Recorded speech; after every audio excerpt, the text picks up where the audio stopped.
I have some cool things coming out. So we're really trying to get everything aligned and in position for us to have a big year, an exciting year.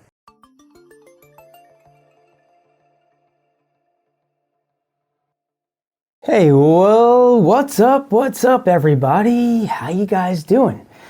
Welcome, performance marketers. Good to have you on the channel. It's January, right? 2022, new year, a new everything, a new start, wow, craziness. What's going on in this world today? We got the whole COVID thing bouncing back up again, just distracting everybody's lives and just so annoying. I'm supposed to go to the Bahamas in February, and now a lot of people are bailing because they don't want to go. They're afraid they're going to get stuck. I still want to go, so that's up in the air. It's really just affecting a lot of people's lives, and it kind of sucks. So, obviously, if anybody's unhealthy, I pray for you. I hope you're okay. My Bahama vacation shouldn't be anywhere near as serious as that. So, obviously, health is the most important thing. But aside from that, it's obviously annoying. I've been working hard this year. We got a lot of things going on, and it's exciting. It's overwhelming. We're really trying to get everything aligned and in position for us to have a big year, an exciting year. Got a lot of things that are going to be coming out that I'm not going to talk about right yet. I'm not ready for it yet, but keep on the lookout. Get excited. Definitely join my text community. That's a place where I will be announcing some things. 917-636-1998. It's been cool. I've been meeting a lot of really cool people that are getting involved in this world, and I just love helping them out. And it's been fun. I wanted to come on today because I am part of a book, a new book that's coming out called The $1 Million Identity. And I just finished my chapter. Gotta love it. It's pretty cool, when you're sitting there and you have to kind of take a step back and start writing up all the things you think, what your business is about. And I always find it interesting that depending on where your mindset is, it's how you approach what you do and how you explain what you do. The beautiful thing is obviously with frameworks, it's the same thing, right? But people perceive things differently. As I was going through this and we wrote our chapter, it was cool. It was really cool. And we had a good team, and I worked with this person, Lori, who I really like. And it really was fun. And it got me to make a decision that I'm going to now write another book that is my solo book. So yeah, that's an exciting thing that's going to happen. But I'll get more details and give you more as it goes, kind of in the stages of working everything out and putting the team together so that I can start writing up all the different chapters. But what I found was by writing this chapter, it was able to create momentum for me, to get me into the mindset of thinking about what would I want somebody to read when they're looking at my frameworks, when they're looking at the business that I'm involved in, and thinking about how can I get people to gain some knowledge, help them, educate them, and they can take that knowledge and then be able to create some action with it, be able to get something done. That's a big thing for me.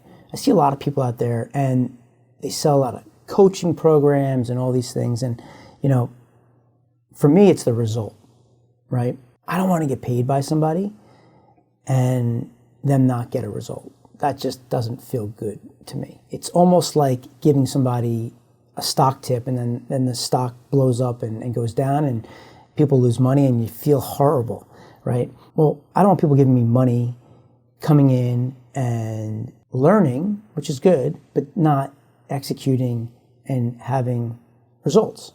That's a problem for me. And I can't force people to do that, but I can do to the best of my ability to help somebody. Obviously, they have to want it, but if I have somebody that wants it, then I need them to get results. I need them to get a return on their investment, or I won't sleep at night. It'll bother me, right? So when I'm writing this chapter, that kind of goes to my mind, right? I'm thinking about how they're going to read it. And it was pretty cool, right? It was pretty cool.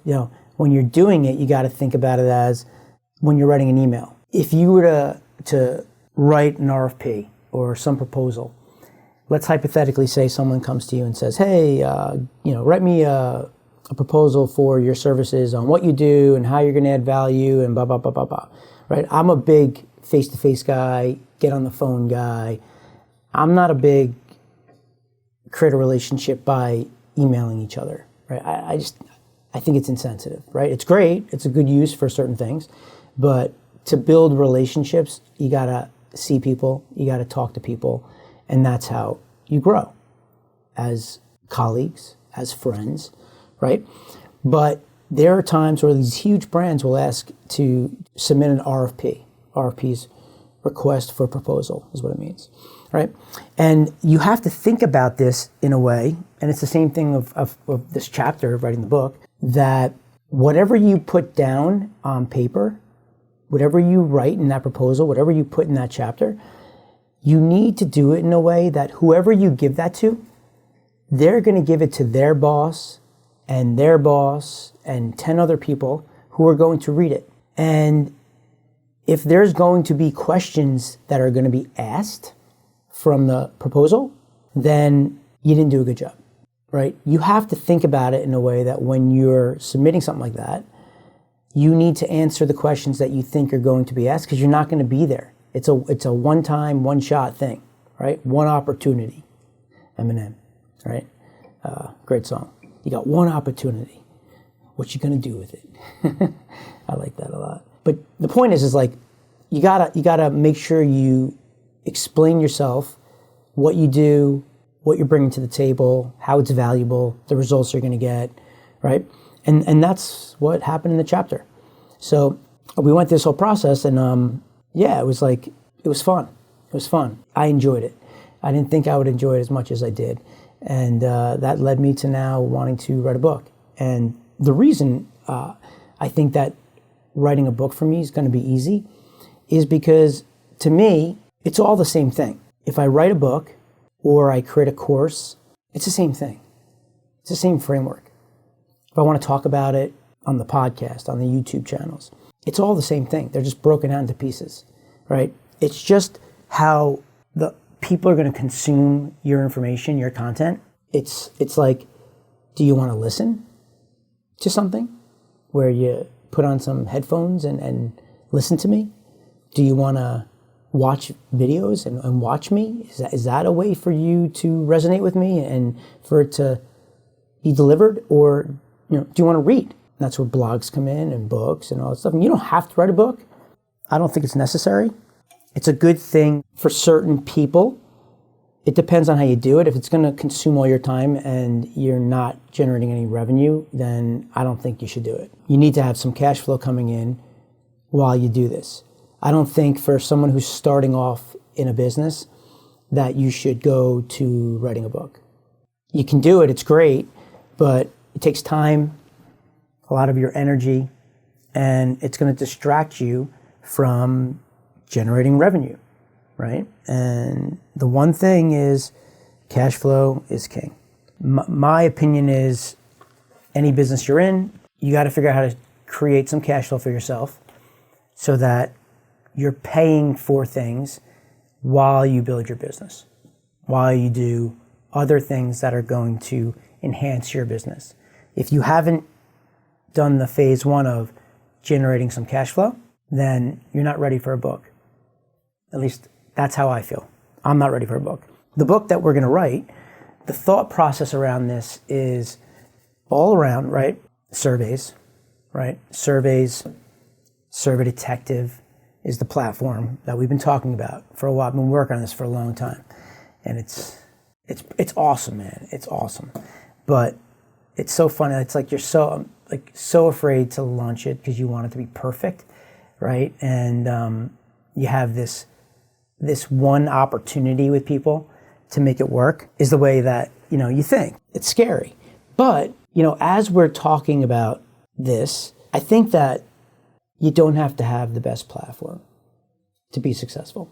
I don't think you have to have the clearest, simplest program to teach somebody if you're somebody that may be too advanced for people and they just can't get it.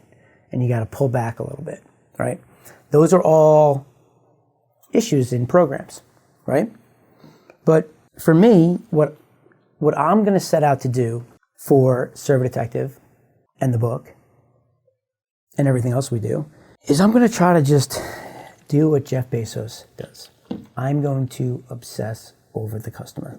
My beliefs are, if I can make you feel like you have this support system, this team, that you're not alone, then I believe that I don't have to have the best platform. I don't have to have the best coaching program. I have a program that will work. I know it works and it delivers results, but maybe I'm just not that great at teaching you, right? Maybe you just don't get it, or maybe I talk too fast. But the point is that if I show you that I give a shit, if I show you that we're all together on this, if I bring people together, bring a community together, put this thought in your mind, if you fall, we'll be there to catch you, that you'll be more successful. I believe a lot of the people in this world, it's just the taking the action and doing it, and the fear is what holds them back. So my goal is to eliminate the fear from all of us entrepreneurs. That's what I'm going to be doing. The book, I'm going to talk about all of our surveys, our survey secrets, right? Maybe that's what the book can be called, Survey Secrets. You know, I struggle with maybe, should it be called Survey Secrets, or do we focus on something that is clearer, like the result of what you're going to get? That's something I gotta think about. But neither here nor there when we do decide that, and we talk about that with the team. This book is hopefully going to be a book that you would open up and use. It would sit on your desk every time you want to start generating leads. This is top of the funnel, right? This is the beginning stages of when you're meeting somebody. This is not sales funnels. This is not, we don't compete with those types of platforms. We complement them, right? I don't compete with ClickFunnels. I suggest you use ClickFunnels, right? I'm not a sales funnel system. It's not what we do. It's not what I want to do. I want to be a system that focuses on leads. I don't see things out in the market that focus on helping people generate leads. There's strategies out there. There's ways you can build things, but we want to talk about niching down. I don't see any survey platforms or quiz platforms that fully focus on leads. I want to be able to do that. I want to be able to help people. I want to be able to help them do something and put it at the top of the funnel. So we're going to do it. We're going to start writing this up, and it'll be fun. We'll see how it goes. But until then, I would encourage you guys to focus on getting your stuff done first.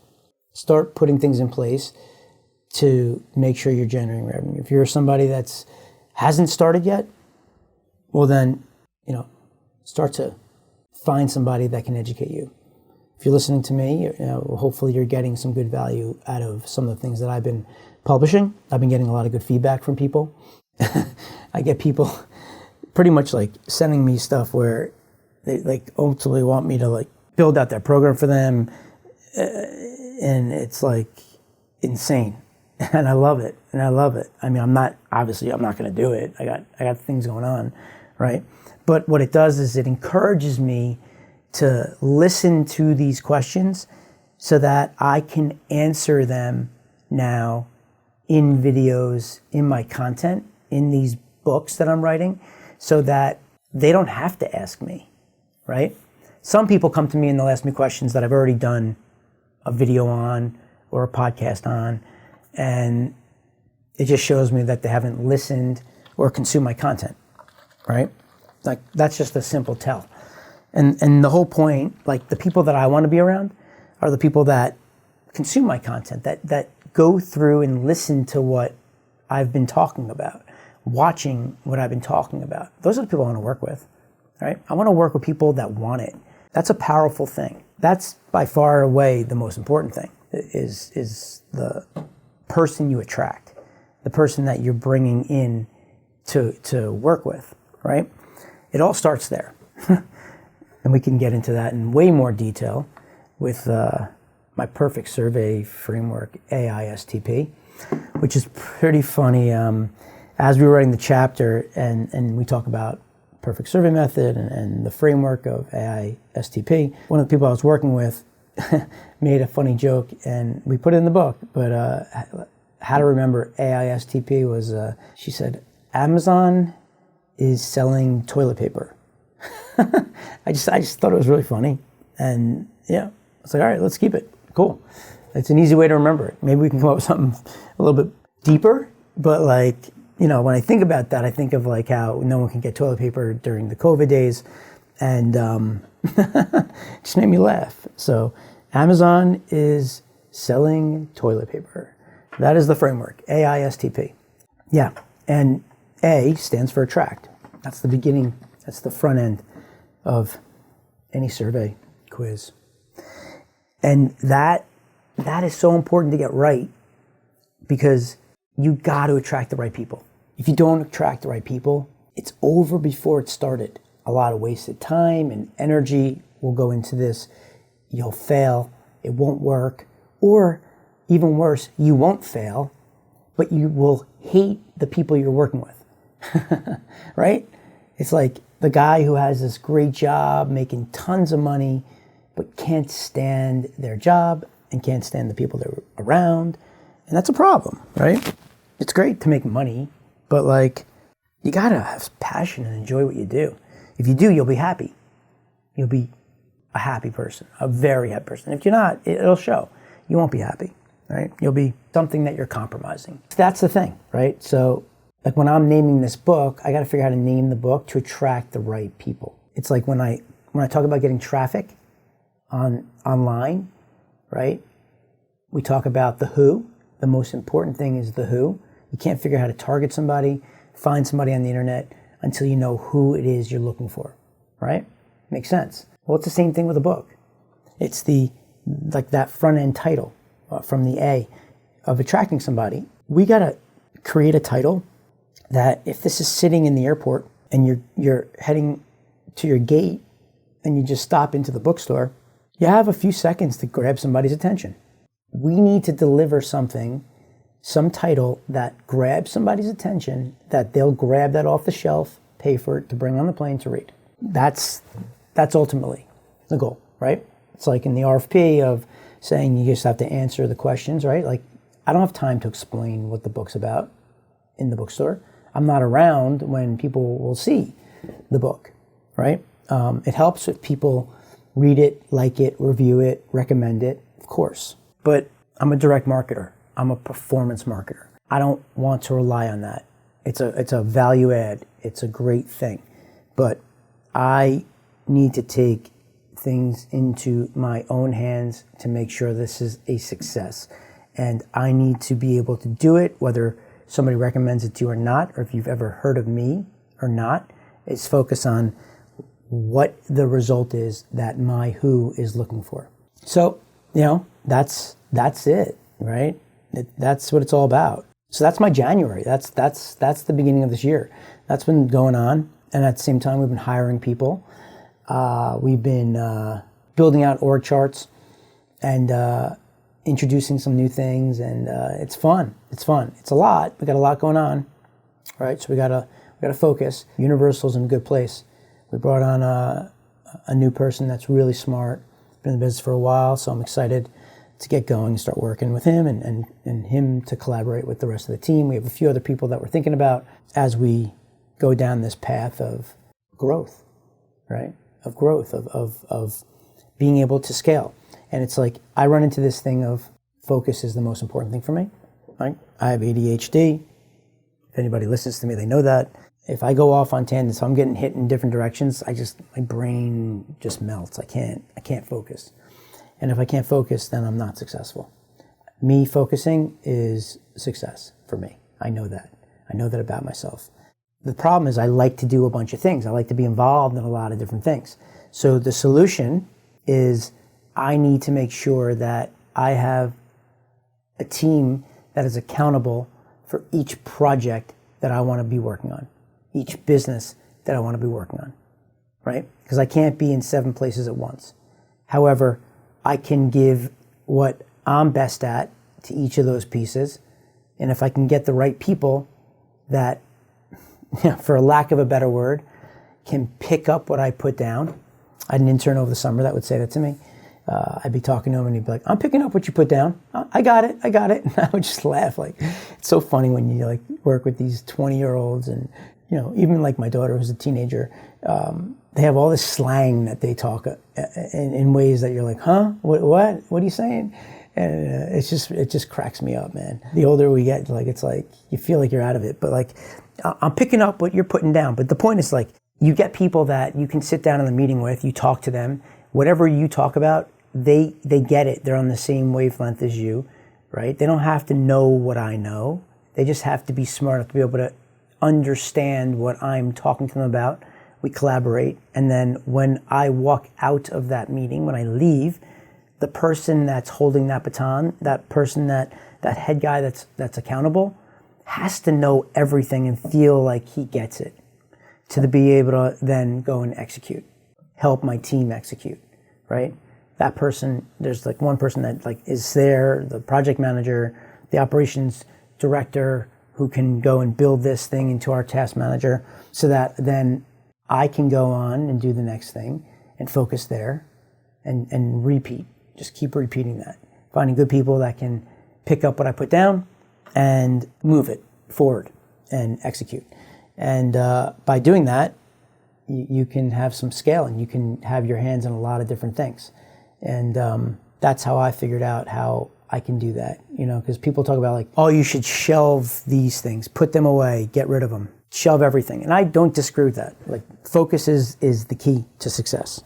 When you focus, you're successful. However, if you want to be a part of something and you like it, you can shut it down, or you can find talented people to help you. Make them focus. Let that be their focus. And you're adding value by having a meeting once a week, once a month, depending on what the program is, right? And kind of overseeing it, helping with the vision and what you're thinking and what you would say may work, or things you already know could work that they don't know about, right? So you fast track that, you eliminate mistakes. I find that to be hard when we bring in new employees. What happens is, like, there are people that don't know some of the things that we've already done.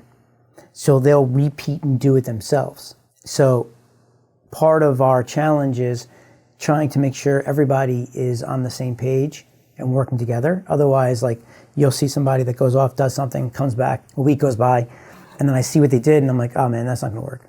We've done that already here. But he didn't know, right? So, that's the one thing that you gotta be careful for.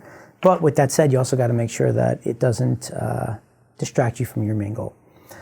So, ADD kicking in, man. I'm just talking about things for you. I wanted to come on and talk to you guys, give you guys an update on what's going on with me. We got a lot of things planned for this show this year. I'm thinking about doing a giveaway. I might be giving away some AirPods, custom AirPods. Maybe once a month, I'll give away AirPods to somebody. Maybe because, dude, they're like, to customize them, they're almost like $450 to $500 per AirPod.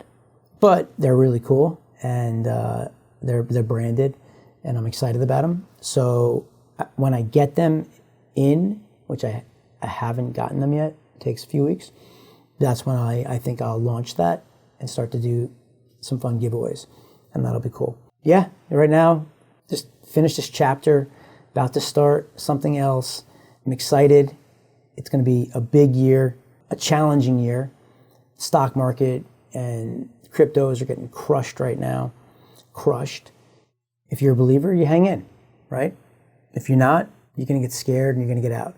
Most people, when they buy things, and I just think it's important for people to kind of think about, is when things are down, they are selling. And when things are up, they're buying. And that's the complete opposite of what you should be doing, right? So rather than looking at these things as, oh my God, the world's falling apart, it should be, you should pay attention now more than ever.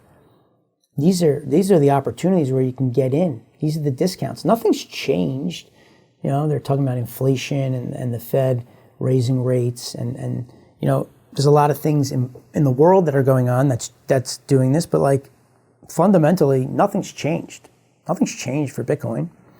Nothing's changed for XRP, right? VeChain, those are my babies, right? XRP and VeChain are my two babies. Those are my two largest holdings, who I believe in. And I'll be looking to buy more, right? Because I can get it at a discount. So that when something happens positive, that's the thing about if you like believe in something. Like when you believe in something, if you believe something's going to happen, you do some work on it and you believe it's going to happen, you're almost excited at times when you see that it's down because you know you're going to get it at a discount. Yeah, today you're not going to profit from it. Maybe not a month, 3 months, 6 months from now, you may not profit from it. You may not a year. But if you're a longer term outlook that you believe that it's going to work, you'll make money. It's like investing in Apple. It's investing in Amazon. It's investing in Netflix. Those companies are going to be around in 15, 20 years from now in some form or some way. They're just too good. They're too big. So by investing in them, it's, you know, I always, when I was younger, I'd be like looking for the penny stock to invest in. You know, these no-name stocks. I was looking for that home run to make a quick buck, like millions, hit it big. Whereas I see people investing in Apple, Amazon, Facebook, like big names like that. And they, after 5-10 years, they've killed it. They've like, in a good way, like they've just had so much success. And I'll tell you from my experience of that is ride winners. I mean, I get it. I get why someone would want to try to find like the diamond in the rough. It's just speculative. You know, I get it when like you don't have a ton of money. So it's like to buy Apple, like how exciting is that? I totally get it. That's probably why I didn't do it, right? Like back in the day, I didn't have a ton of money. So like for me to buy those names just wasn't exciting to me, right? Like I just didn't see my life changing by doing that. Plus I was investing in like my 401k and mutual funds and S&P 500. So I feel like I still have some touch on that, but I was definitely always looking for that big hit. And I still am. I'm always looking for, I'm not looking for a quick hit, but I'm looking for a big hit. Like I'm looking for like serious returns. With that said, I'm going to wrap up right now because I'm just kind of like rambling and just, I can talk forever, but I wanted to come on here and just say hello for January 2022 of some of the things that are going on and exciting and give you guys an update. I have some cool things coming out, so subscribe. Make sure you've got your notifications on and you're involved because, yeah, it's going to be fun. It's going to be a big year, and I'm really pumped about it. And if any of you guys are out there that are just, you have anything going on that is exciting, let me know. Tell me about it. I'd love to hear. I'd love to hear what you guys are doing, ideas, you know, things that you figured out. It's always fun for me. But so look on my YouTube channel, look on my podcast, keep an eye out, join the text community, 917-636-1998. Well, all right, guys, I am out. I'm pumped. I'm ready to roll. So I hope you guys are also. Let's do this. Big year. I'm rooting for you. Hopefully you'll take this ride with me and I'll get to meet you guys face to face on the Zooms so I can help you fast track your success and we can all have some fun. Boom. All right, performance marketers, I am out. Be blessed. Later.